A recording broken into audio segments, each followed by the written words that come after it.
बड़े बड़े सीईओज को मैंने पूछा, मल्टीनेशनल कंपनीज के सीईओज को, कि the person to whom you are paying more than 10 crore rupees per annum in salary, what do you ask them in their interviews? तो एक बड़े मल्टीनेशनल कंपनी के सीईओ ने मुझे पूछा था कि Swami this is the first time I am asked this, कभी हमने ये नहीं सोचा था। मैंने बोला कि क्योंकि कई एग्जीक्यूटिव्स हैं, उनकी एनुअल तनख्वाह है 50 करोड़ 100 करोड़।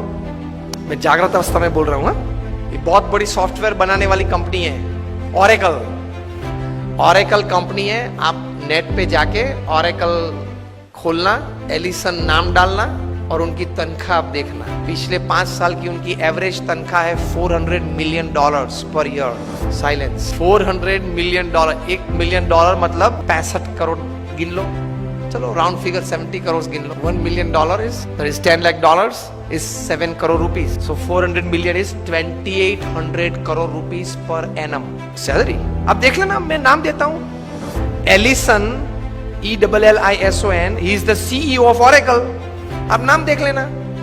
अभी परसों ही आपने सुना होगा सुंदर पिचाई का, गूगल के सीईओ, पर डे की सैलरी 3.5 करोड़। परसों ही न्यूज थे, हाँ 2 दिन पहले न्यूज थे। लास्ट ईयर फाइनेंशियल ईयर की पूरी सैलरी उनकी 1285 करोड़ थी। हम दिल्ली में एक फंक्शन में साथ में थे, मंच पे बैठे थे। मैंने उनको पूछा कि दोज एग्जीक्यूटिव्स हुम यू पे मोर देन 10 करोड़ और 25 करोड़, उनको इंटरव्यू में आप पूछते क्या हो? क्योंकि उनके पास डिग्रीज तो एक्स्ट्रा ऑर्डिनरी है। He is a double MBA from LSE और हार्वर्ड। एकेडमिक्स तो पूछना नहीं है। इतनी बड़ी तनख्वाह देते हो तो वो 10-15 साल का अनुभव तो है उसको। 10-15 साल में उसने 50,000 करोड़ 1 लाख करोड़ मैनेज किए हैं, हर साल टर्नओवर किया है। ऐसी कंपनीज में ही बड़ी बड़ी पोजीशंस में वे रहे हैं। तो उनको नेटवर्किंग में पूछना नहीं है, एडमिनिस्ट्रेशन में पूछना नहीं है, HR में पूछना नहीं है, मैनेजमेंट में पूछना नहीं है, ग्रोथ के बारे में आपकी क्या सोच है वो पूछना नहीं है। आप पूछते क्या हो उनको इंटरव्यू?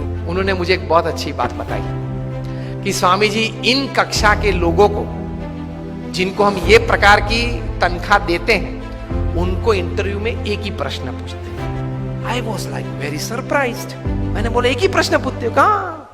और उनका उत्तर वे 20-25 मिनट तक देते हैं, तभी उत्तर पूरा बनता है। That was more surprising. I said what do you ask? He said, हम एक ही प्रश्न पूछते और ये पूछते हैं, describe a big failure in your life and how did you handle it. प्रश्न क्या पूछते हैं इन कक्षा के लोगों को? Describe a big failure in your life. आपके परफॉर्मेंस के बारे में हमें कुछ पूछना नहीं है कि मैं पहली कंपनी में था, वहां 200% सेल बढ़ा दिया, दूसरी कंपनी में था, वहां 500% ग्रोथ कर दिया। वो हमें नहीं सुनना है। वो था आप लोग सब जो यहां बैठे हो, जो इंटरव्यू वाले देने आए हो, जिनको हम ये तनख्वाह देने वाले, सबके पास ऐसी परफॉर्मेंस स्टोरीज है, ये कॉमन है, ये हमको नहीं पूछना है। पूछना क्या है? Describe a big failure of your life and how did you handle it. Simple. Performance से आपका कैलिबर का टेस्टिंग नहीं होता।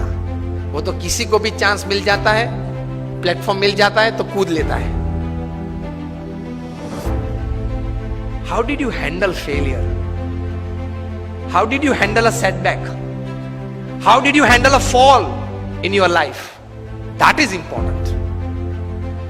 क्योंकि अब रूटीन में जब हमारी अगर हमने आपको हायर कर लिया, रूटीन में हमारी कंपनी चलती होगी, तो आप तो अच्छा परफॉर्मेंस दिखाई नहीं वाले हो।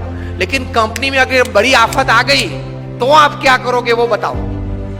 बाकी तो आपकी जगह और कोई भी ये कंपनी चला लेगा। Isn't it a very important question? उसमें वो मल्टीनेशनल कंपनी के सीईओ ने मुझे बताया कि स्वामी, इसके उत्तर में उसको 20-25 मिनट हम देते हैं और उसमें भी हम ये जांच करते हैं कि किस प्रकार के विचार और प्रैक्टिसेस उसने अप्लाई किए, वो साइड में रखते हैं। किस प्रकार के एटीट्यूड्स उसने उस वक्त रखे, उस पे हम गौर रखते हैं। What we see in his answer is not what he thought during failure, not practicals what he applied to come out of that failure. What we see is what type of attitude he kept when he was a failure, when he met failure in his life. तो महान लोग ये परिस्थिति में इस प्रकार के attitude रखते हैं।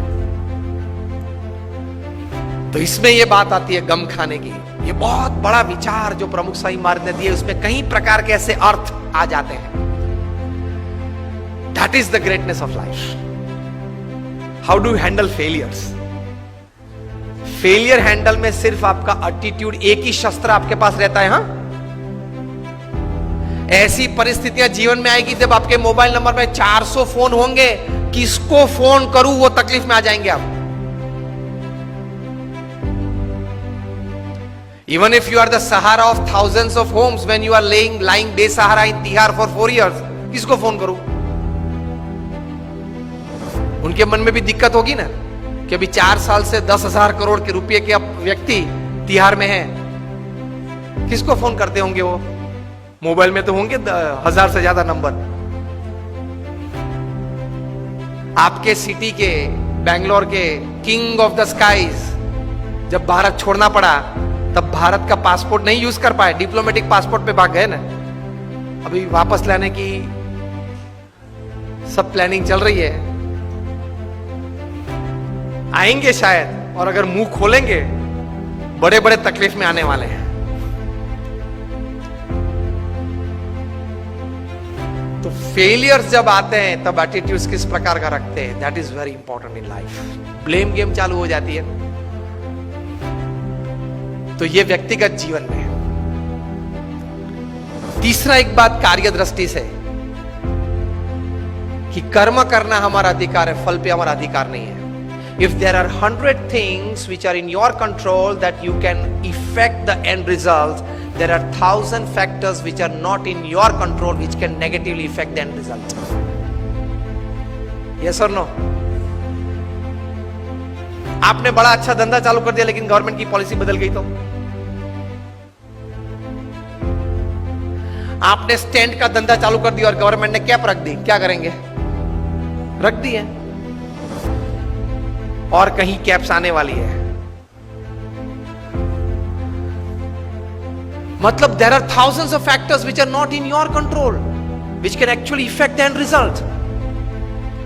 इसलिए श्रीमद् भगवत गीता में भगवान श्री कृष्ण ने लिखा है कि you do your job in the best knowledge and the best practices that you have, and result Lord Krishna says I will decide. आपके पूर्व के जो कर्म हैं, आपने जिस भावना से वो कर्म किया है, जिस स्वार्थ से वो कर्म किया है, जिस एक दोनों को धक्का मार के आगे निकल गए हो, वो सब भी गिनती में तो लेना पड़ेगा ना।